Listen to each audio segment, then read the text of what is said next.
Bienvenue à toi dans cette vidéo. Aujourd'hui, j'aimerais te donner 3 tips pour arriver à faire baisser la pression dans ton quotidien, arriver à ralentir légèrement le rythme de ta vie quotidienne et à retrouver un petit peu de souffle. Si tu ne me connais pas, je m'appelle Géraldine, je suis la créatrice des Paulettes Imparfaites et du programme Reset. J'accompagne les mamans à simplifier leur vie pour simplement aimer et vivre pleinement leur vie. J'accompagne toutes les mamans qui sont aventurières et ambitieuses mais qui aujourd'hui n'ont juste plus de jus, plus d'énergie et plus en perte de repères pour savoir finalement qu'est-ce qu'elles aiment, qu'est-ce qui est essentiel pour elles, qu'est-ce qu'elles ont envie de vivre dans leur quotidien et comment créer un quotidien au service de leurs projets et de leurs envies. J'aimerais aborder avec toi le problème d'être régulièrement sous pression, d'avoir toujours plein de choses à faire en même temps. Et finalement d'avoir énormément de difficultés à savoir où est-ce que je dois prioriser, qu'est-ce que je dois faire passer en premier. Je sais que tu as des journées extrêmement chargées, que tu fais beaucoup de choses en même temps, que ton agenda et tes to-do list sont remplis. Et aujourd'hui, vraiment, je voudrais te donner 3 tips pour arriver à simplement faire baisser la pression. Alors, le premier tip que j'aimerais te partager, c'est de travailler bien sûr sur tes priorités. Et pour ça, je vais te donner une astuce qui est radicale, mais qui est directe, efficace. Tu ne trouveras pas plus efficace pour arriver à définir tes priorités. Je vais te proposer de chaque journée, quand tu te réveilles, choisir une priorité pour ta journée. Seulement une, ok ? Tu peux faire la liste de tout ce qui est important, mais parmi la liste de ce qui est important, je vais te demander de mettre le focus sur une seule priorité. Et cette priorité-là, ça va être à toi, dans la journée, du coup, de passer à l'action pour atteindre ce que tu souhaitais vivre dans cette journée par rapport à cette priorité-là. Peut-être que ça peut être simplement de lire une histoire à ton enfant. Peut-être que ça va être de sourire à une collègue qui tu sais qu'elle a le moral dans les chaussettes. Peut-être que ça va être simplement de faire un bon petit plat pour tout le monde ce soir. Et ça, c'est quelque chose qui te fera vraiment plaisir. Quelle est la priorité de la journée pour toi ? En choisissant une seule priorité, tu verras que ton sentiment à la fin de la journée va être extrêmement différent. Tu auras un sentiment de satisfaction et non plus d'insatisfaction. Non plus ce fameux sentiment, tu sais, d'avoir jamais été au bout de tout ce que tu avais envie de faire ou d'avoir le sentiment que tu n'as rien accompli alors que tu as fait des tas de choses.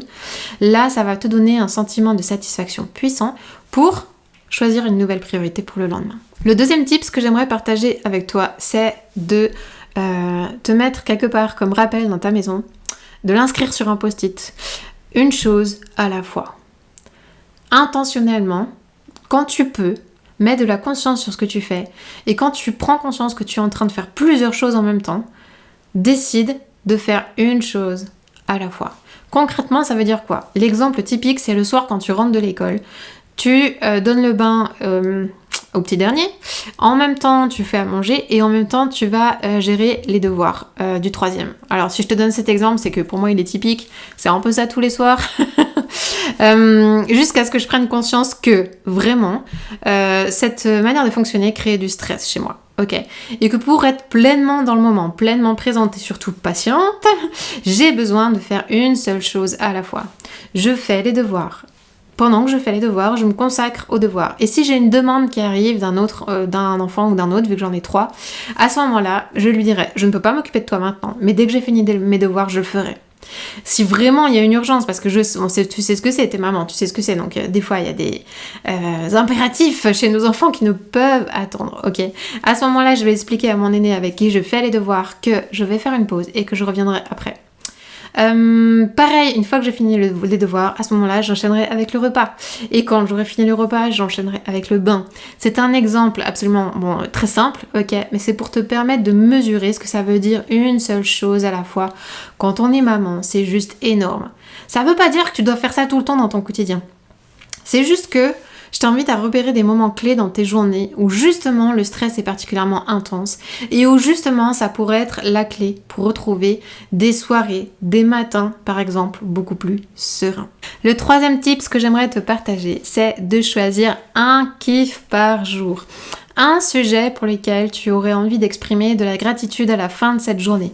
La gratitude, c'est quoi ? C'est une émotion qui monte en toi quand tu penses à une situation pour laquelle tu es profondément reconnaissante. Un câlin avec ton enfant, un moment les yeux dans les yeux avec ton conjoint, un déjeuner sympa à midi avec une collègue, peu importe. Mais simplement, quand tu repasses ta journée, choisis un moment pour lequel tu es profondément reconnaissante. Et exprime-le tout simplement. Ça peut être au moment du repas ou ça peut être simplement dans ta tête, ça peut être par écrit. Choisis un moyen de l'exprimer, mais choisir un kiff dans ta journée, c'est mettre le curseur sur ce qui s'est passé de positif aujourd'hui et à nouveau remplir ce sentiment de satisfaction que tu as fait quelque chose, que ça a un sens ces journées que tu passes. Ce kiff-là peut être extrêmement simple et tu verras, c'est souvent les choses les plus simples qui finalement te provoquent le plus de gratitude, mais tu verras qu'il va être profondément te remplir et remplir ton besoin de sens. Voilà, j'espère que ces tips vont être utiles pour toi. N'hésite pas à partager ton expérience en commentaire, je serais vraiment ravie de savoir comment tu as pu l'appliquer dans ton quotidien, si tu souhaites l'appliquer bien sûr. Je suis coach, je suis là pour t'aider à passer à l'action et c'est vraiment mon intention, c'est pas simplement de te donner des conseils, mais c'est de t'aider à passer à l'action dans les domaines où tu bloques, où ça résiste, où tu n'arrives pas à avancer. Je suis là pour t'aider à te motiver et à passer à l'action. C'est le travail que je fais avec chacune de mes clientes et particulièrement on travaille ensemble sur le fait de repérer les priorités qui sont essentielles pour elles et d'arriver à créer de l'espace dans leur gestion du temps pour vivre ces priorités et bien au-delà. Je les accompagne pour repérer qu'est-ce qui est essentiel pour elles dans leur vie, sur quoi elles ont envie de mettre de l'énergie, du sens, du temps, et après je les accompagne à leur permettre de vivre tout ça dans leur quotidien.